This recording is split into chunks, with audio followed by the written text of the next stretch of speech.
comunicar con ustedes y con los que nos están viendo en línea la palabra del Señor. Y poder hablar la palabra del Señor es un reto, pero también es un privilegio. Y entonces doy gracias al Señor por esto.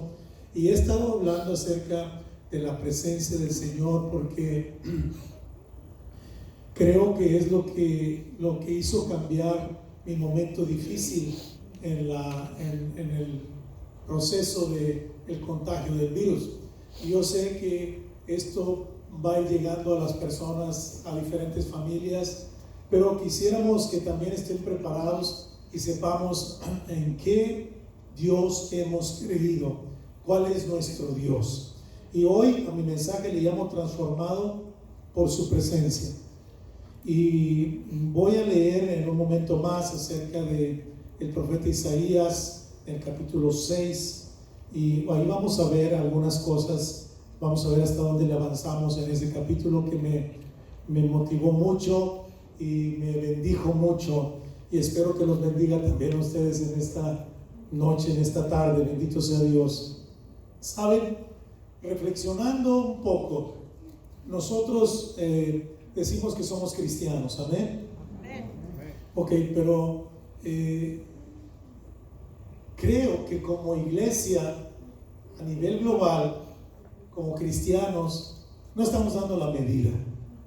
Y creo que este país, que podríamos decir que se hace sentir casi al 100% de cristiano y de cristianos evangélicos, sé que hay muchas cosas en todo esto, pero creo que la vida de nosotros como cristianos se fue haciendo así como muy cómoda. Y siento que nos falta una idea de quién es nuestro Dios. Cuando hablamos de teología, hablamos del concepto que yo tengo de Dios. Cada uno tiene su manera de pensar. Mi Dios es así. Y entonces es muy valioso que nosotros podamos entender quién es nuestro Dios. Porque a veces a nuestro Dios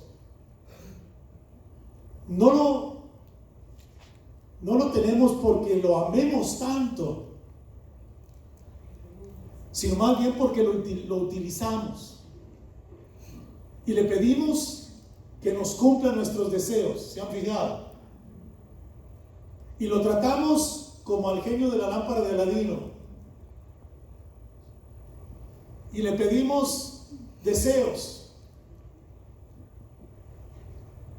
y nos gustaría mucho que nos cumpliera todos nuestros deseos, pero parece que lo utilizamos porque Dios nos ama a nosotros, pero a veces no necesariamente nosotros lo amamos a Él o lo entendemos. Y entonces nuestra fe en estos tiempos de crisis no se afirma, sino tiene problemas. Y en muchas personas hay mucho miedo a la muerte. Y el miedo a la muerte es por no estar consciente de quién es nuestro Dios. Y entonces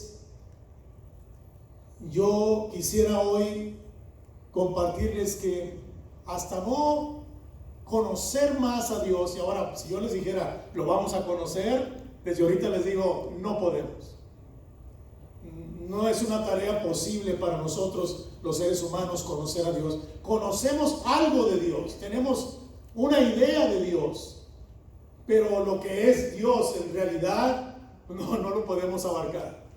No podemos nosotros decir este es Dios así, así, así. Hay cosas que en el estudio se han tratado de como ordenar y decir Dios es un Dios omnipotente, Dios es un Dios omnisciente, Dios es un Dios infinito, Dios es un Dios justo, Dios es un Dios lleno de amor, pero todo eso no lo describe.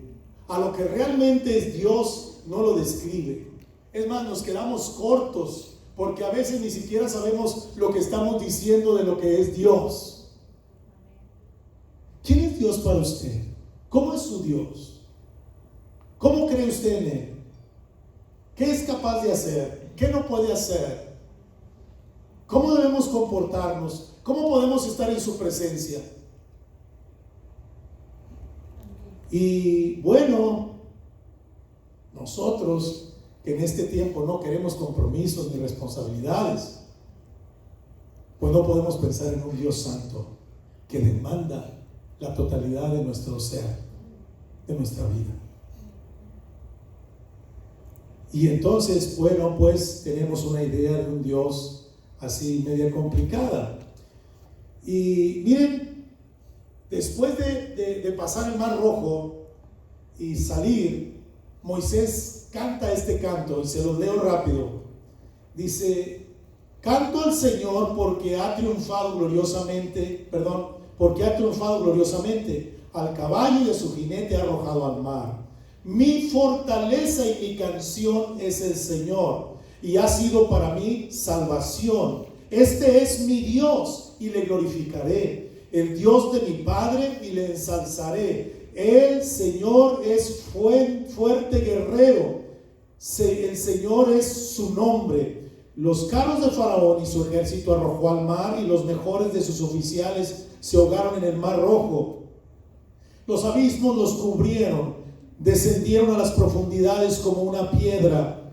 Tu diestra, oh Señor, es majestuosa en poder. Tu diestra, oh Señor, destroza al enemigo. En la grandeza de tu excelencia derribas a los que se levantan contra ti. Envías tu furor y los consumes como paja.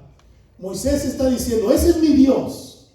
Dice: al soplo de tu aliento se amontonaron las aguas, se juntaron las corrientes como en un montón, se cuajaron los abismos en el corazón del mar. El enemigo dijo: perseguiré, alcanzaré, repartiré el despojo, se cumplirá mi deseo contra ellos, sacaré mi espada y los destruirá mi mano. Pero soplaste tu viento, los cubrió el mar, se hundieron como plomo en las aguas poderosas. ¿Quién como tú entre los dioses, oh Señor? ¿Quién como tú, majestuoso en santidad, temible en las alabanzas, haciendo maravillas? ¿Quién como tú? ¿Quién como nuestro Dios? No sé si me está siguiendo. ¿Quién como nuestro Dios? Extendiste tu diestra, los tragó la tierra. En tu misericordia has guiado al pueblo que has redimido. Con tu poder los has guiado a tu santa morada. Lo han oído los pueblos y tiemblan. El pavor se ha apoderado de los habitantes de Filistea. Entonces se turbaron los príncipes de Edom, los valientes de Moab se sobrecogieron de temor, se acobardaron todos los habitantes de Canaán. Terror y espanto cae sobre ellos. Por la grandeza de tu brazo queden inmóviles como piedra hasta que tu pueblo pasa, oh Señor, hasta que pasa el pueblo que tú has comprado. Tú los traerías y los plantarías en el monte de tu heredad, el lugar que has hecho para tu morada, oh Señor, el santuario, oh Señor, que tus manos han establecido. El Señor reinará para siempre jamás. ¿Cómo es tu Dios? ¿Cómo es Dios para ti? ¿Cómo te ha conducido en esta vida desde que estuviste en el vientre de tu madre, que naciste, que fuiste enfrentando cualquier dificultad, cualquier problema, pero no sé si estabas consciente o no, pero el Señor estaba contigo desde que te llamó? Porque nadie de nosotros pudiéramos existir si Dios no nos llamara a la existencia. Estamos aquí porque Él quiso que existiéramos. Pero no lo podemos entender, solo podemos describir algo de lo que hemos sentido y lo que hemos tratado de entender de parte de ese Dios. Moisés lo hace así: es un Dios majestuoso en santidad, dice, es un Dios majestuoso en santidad. Ahora, el punto que quiero que veamos es cómo podemos ser transformados. Y para ser transformados, decía nuestro hermano Ábalos, no nos gusta transformarnos porque queremos mejor seguir como somos, es más fácil. Ya aprendimos a ser así, ya no queremos aprender de otra manera. ¿Se han fijado que simplemente ahora cuando nos saludamos no sabemos cómo hacer? Todas las cosas que han cambiado. Estamos acostumbrados a una manera. Empezar a hacer otra cosa, otras disciplinas, otras costumbres, se batalla. Y entonces, ¿cómo podemos ser transformados? Solamente cuando buscamos su presencia. Y nos exponemos a Él. Una vez más, digo, como nuestro hermano los compartía el domingo, ese Dios que nos conoce totalmente, que sabe lo que estamos pensando, sabe las intenciones del corazón. Nosotros podemos decir, hermano, qué lindos son, los amamos, ay, qué gozo, pero en el corazón es cierto. Y Dios sabe lo que estoy sintiendo, y Dios sabe lo que estoy pensando, y Dios sabe mis intenciones, y Dios conoce a dónde quiero llegar, y Dios conoce lo que quiero tener, y Dios conoce todos mis pensamientos, los que puedo exponer y los que nunca podré exponer porque me avergüenzo de pensar de esa manera. ¿O solamente yo pienso así?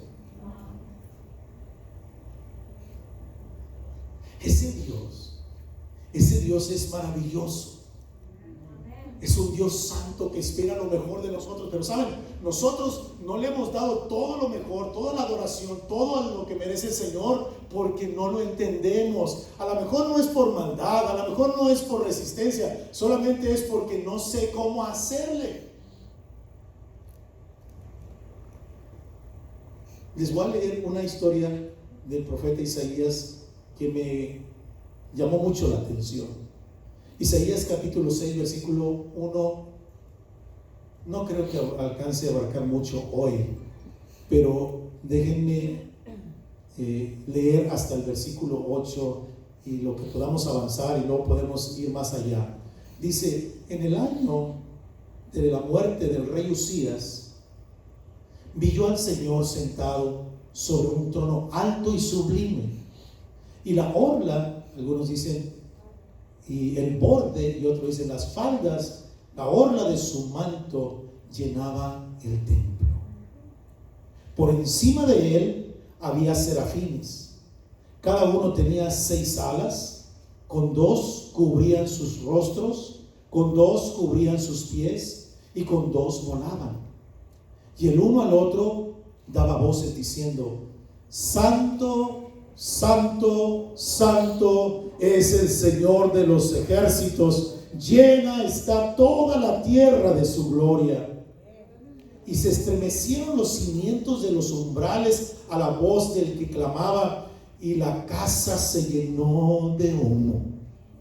Entonces dije: ¡ay de mí! Porque estoy perdido, pues soy hombre de labios inmundos, y en medio de un pueblo de labios inmundos habito. Porque han visto mis ojos al Rey, al Señor de los ejércitos. Dice: ay de mí, porque estoy perdido. Otro dice: estoy muerto, porque mis ojos han visto al Rey, al Señor de los ejércitos. Entonces voló hacia mí uno de los serafines con un carbón encendido en su mano, que había tomado del altar con las tenazas, y con él tocó mi boca y dijo: he aquí, esto ha tocado tus labios, y es quitada tu iniquidad y perdonado tu pecado. Y oí la voz del Señor que decía: ¿a quién enviaré? ¿Y quién irá por nosotros? Entonces respondí: heme aquí, envíame a mí.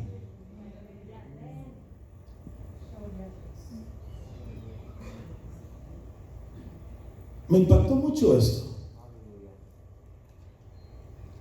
¿Cómo pudo ser transformado el profeta? Fíjense bien, no era un criminal, no era un pecador empedernido, era un hombre de Dios. Era un hombre que hablaba la palabra de Dios. Era un hombre que estaba acostumbrado a estar en la presencia de Dios, según él. No era cualquiera. Algunos piensan todavía que Isaías es uno de los más grandes profetas del Antiguo Testamento. Excelente profeta. Pero al tener ese encuentro, al estar en la presencia, al tener esa visión, toda su vida es transformada. Cambia su manera de ver las cosas y de entender a su Dios. Y entonces quisiera que fuéramos leyendo al despacito. Dice, en el año de la muerte del rey Uzías. ¿Quién fue el rey Uzías? En lugar de describírselo yo, se lo leo. Segunda de Crónicas capítulo 26. Dice, y todo el pueblo de Judá tomó a Uzías, que tenía 16 años, y lo hicieron rey en lugar de su padre Amasías. Él edificó a Elot y la restituyó a Judá después de que el rey durmió con sus padres. Uzías tenía 16 años cuando comenzó a reinar y reinó 52 años en Jerusalén. Fíjense, si a 2020 le restamos 52 años, nos vamos a ir a 1968. ¿Cuándo se acuerdan de 1968? Okay. 52 años son bastante, un poquito más de medio siglo. Dice, el nombre de su madre era Jecolías de Jerusalén, e hizo lo recto ante los ojos del Señor, conforme a todo lo que su padre Amasías había hecho, y persistió en buscar a Dios en los días de Zacarías, quien tenía entendimiento por medio de la visión de Dios. Y mientras buscó al Señor, fíjense bien, y mientras buscó, se lo remarco, mientras buscó al Señor, Dios le prosperó. Salió y peleó contra los filisteos y derribó la muralla de Gat, la muralla de Jabina y la muralla de Asdod, y edificó ciudades en la región de Asdod y entre los filisteos. Y Dios lo ayudó contra los filisteos, contra los árabes que habitaban en Gur-Baal, y contra los melonitas. Y los amonitas pagaron tributo a Uzías, y su fama se divulgó hasta la frontera de Egipto, pues llegó a ser muy poderoso. ¿Cómo llegó a ser Uzías? Muy poderoso. Uzías edificó además torres en Jerusalén, en la puerta del ángulo, en la puerta del valle y en la esquina de la muralla, y las fortificó. Edificó también torres en el desierto y excavó muchas cisternas, porque tenía mucho ganado, tanto en las tierras bajas como en la llanura. También tenía labradores y viñadores en la región montañosa y en los campos fértiles, porque amaba la tierra. En otras versiones dice la agricultura. Tenía también Uzías un ejército listo para la batalla, que salía al combate por divisiones conforme al número de su alistamiento, preparado por el escriba Jehiel y el oficial Maasías, bajo la dirección de Hananías, uno de los oficiales del rey. El número total de los jefes de familia, guerreros valientes, era de 2,600, y bajo su mando estaban un ejército poderoso de 307,500, que hacían la guerra con gran poder para ayudar al rey contra el enemigo. Uzías proveyó además a todo el ejército de escudos, él proveyó a todo su ejército de escudos, lanzas, yelmos, corazas, arcos, hondas para tirar piedras. Y en Jerusalén hizo máquinas de guerra inventadas por hombres hábiles para ponerlas en las torres y en las esquinas, para arrojar flechas y grandes piedras. Por eso su fama se extendió lejos, porque fue, fíjese bien, porque fue ayudado en forma prodigiosa hasta que se hizo fuerte.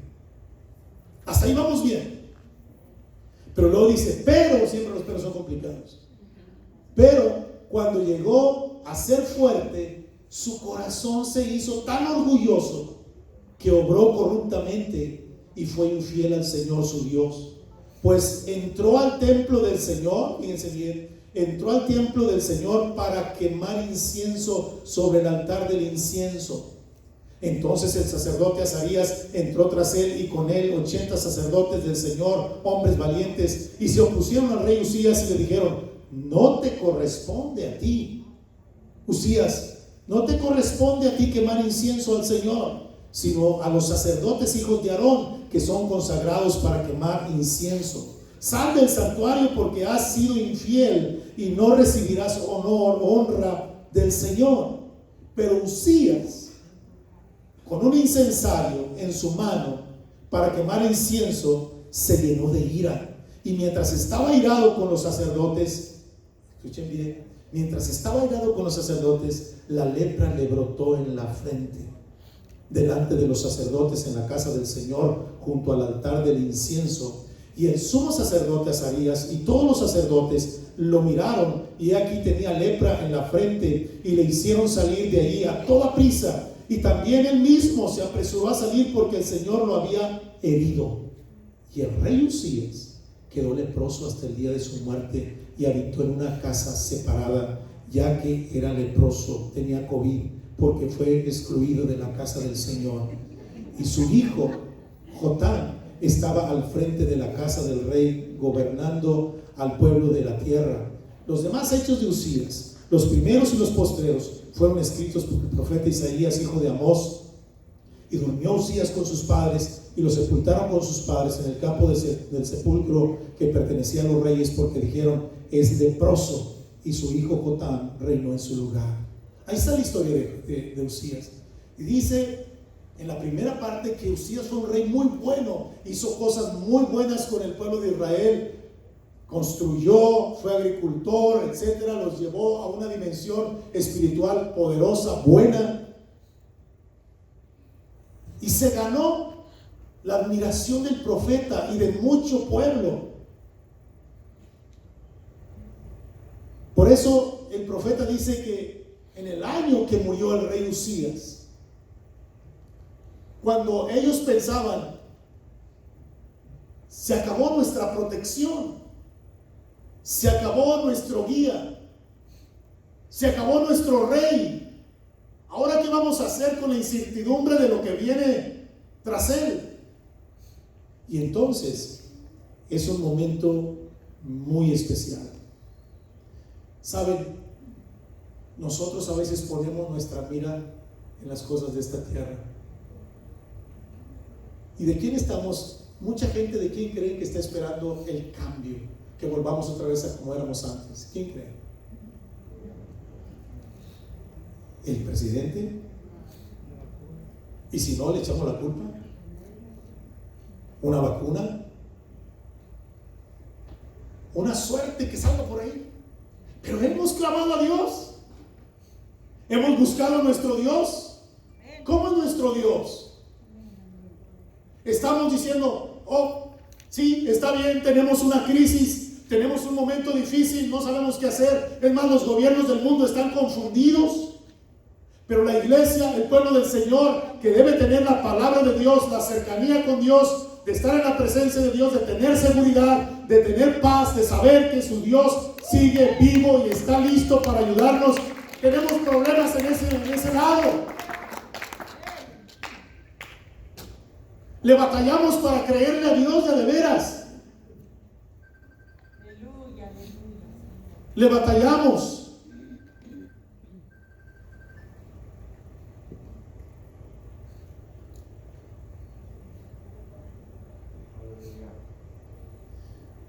Si ustedes leen el capítulo 5 de Isaías y lo leen en su casa, ahí va a decir que el Señor plantó una viña, la cercó, le puso todas las cosas para que fructificara. Pero cuando llegó el tiempo de que fructificara, dio uvas silvestres. Y entonces él pregunta: ¿qué me faltó? ¿Qué no le puse? ¿Qué le puse de más?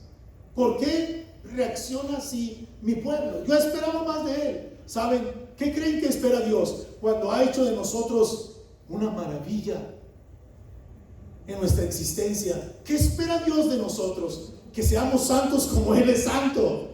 Y cuando hablo de santidad, no estoy hablando de ropa, estoy hablando del corazón, estoy hablando de nuestra convicción, de nuestro compromiso, de nuestra responsabilidad con Dios diariamente para actuar para mí mismo y para los demás. ¿Cómo es mi comportamiento? ¿Cómo es mi manera de ser, de servir, de ayudar, de amar?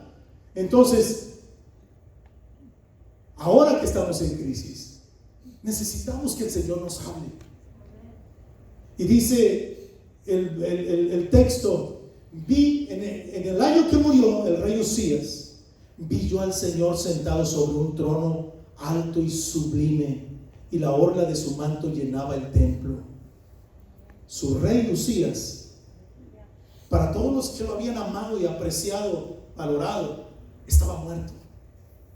Y el profeta Isaías sentía sus temores porque ya estaban los ejércitos contrarios muy cerca de ellos y ellos estaban alejados de Dios, envueltos en sus cosas. Saben, parece que este mundo, a pesar de lo que ve, sigue todavía terco y necio en sus placeres, buscando todavía diversiones y solamente deseos, en lugar de pensar qué nos está queriendo decir Dios, qué es lo que quiere que nosotros pongamos atención, dónde es donde Dios quiere que arreglemos nuestra vida, qué cuentas quiere el Señor que arreglemos con Él.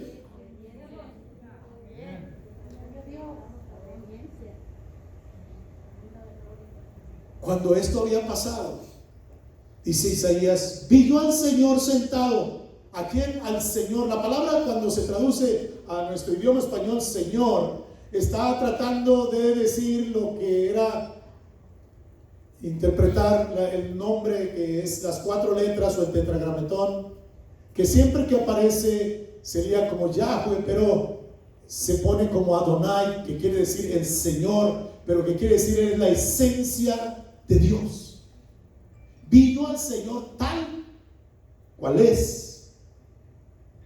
Lo vi. Qué gozo del profeta de ver al Rey de Reyes, no a su rey Usías, sino al Rey de Reyes. Mis ojos han visto al Señor. Lo vi sentado sobre un trono alto, sobre todos los tronos.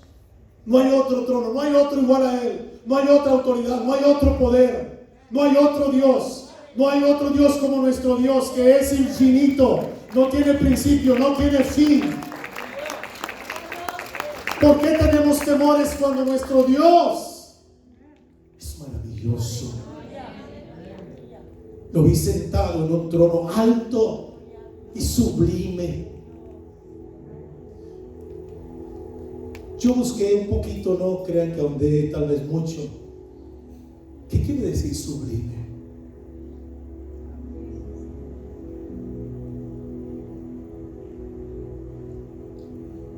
Gloria a Dios. Es lo que es de una belleza indescriptible, lo que es glorioso, perfecto, extraordinario.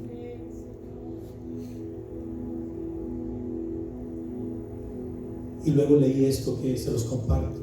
Según la filosofía, sublime es aquello que daña, fíjense bien, o destruye al observador, causando un fuerte dolor por ser imposible de asimilar el objeto que se percibe.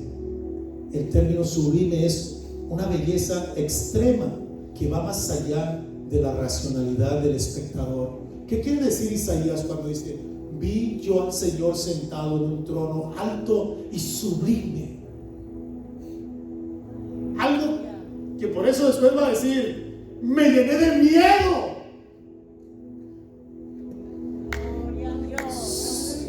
Aparecer frente a Él es estar desnudo.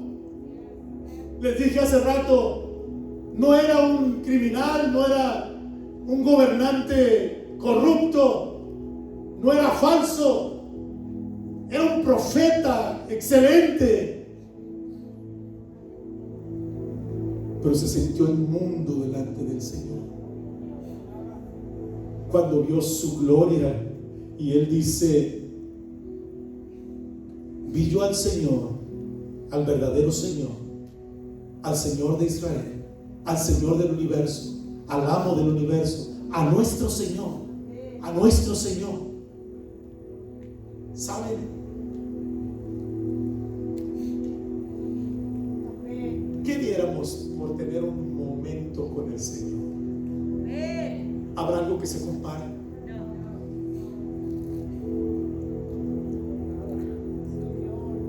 ¿Habrá alguna sensación? ¿Habrá un gozo? ¿Habrá un gusto? Fíjense cómo el mundo nos juega la forma en la que quiere que veamos las cosas pasajeras, terrenales, temporales, Y que no pongamos nuestra visión en las cosas de arriba, espirituales, las que verdaderamente valen la pena, las que hacen fuerte el carácter, las que amacizan nuestro ser y las que nosotros podemos decir lo que me transforma y me hace una persona distinta, diferente. Vi yo al Señor en un trono alto y sublime, y la orla de su manto llenaba el templo. Dios le da una visión al profeta.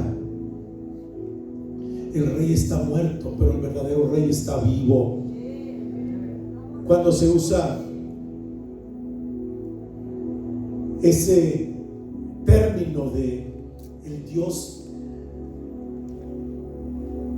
que no podemos describir, que los mismos judíos dicen su nombre es impronunciable,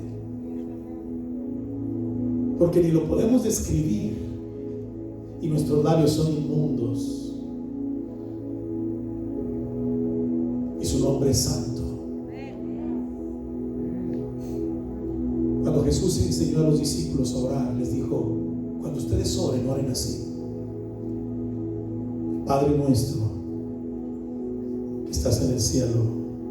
¿Qué más?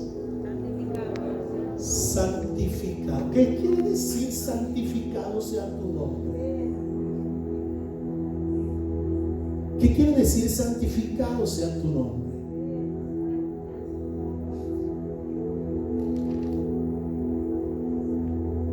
Exalto su nombre con mi comportamiento, con mi manera de ser. Extiendo su reino. Comparto el evangelio.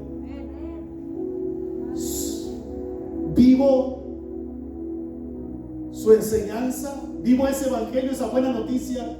Estoy gozoso de vivirlo. Yo los quiero invitar a estar felices de ser creyentes. Yo los quiero invitar a que ustedes puedan estar siempre sabiendo que su fe es maravillosa, que no tengan temor. Estamos en las manos del Rey. Usías reinó 52 años, pero nuestro Señor Jesucristo reina para siempre. Desde antes de Usías, en el tiempo de Usías y hasta ahora nosotros, y lo que sigue más adelante. Nuestro Rey es eterno, está vivo, no puede morir. Él dio su vida por usted y por mí, pero la volvió a tomar. Resucitó. Bendito sea Dios. ¿Quién es nuestro Dios? Podemos tener una experiencia grata, especial con Él. Bueno, cuando lleguemos a su presencia, tal vez va a haber cosas que nos van a lastimar, que nos van a hacer sentir incómodos, mal, porque nosotros queremos seguir aferrados al pecado, queremos seguir aferrados a nuestras costumbres, queremos seguir con nuestro mismo carácter agrio, complicado, difícil, áspero, envidioso, mañoso.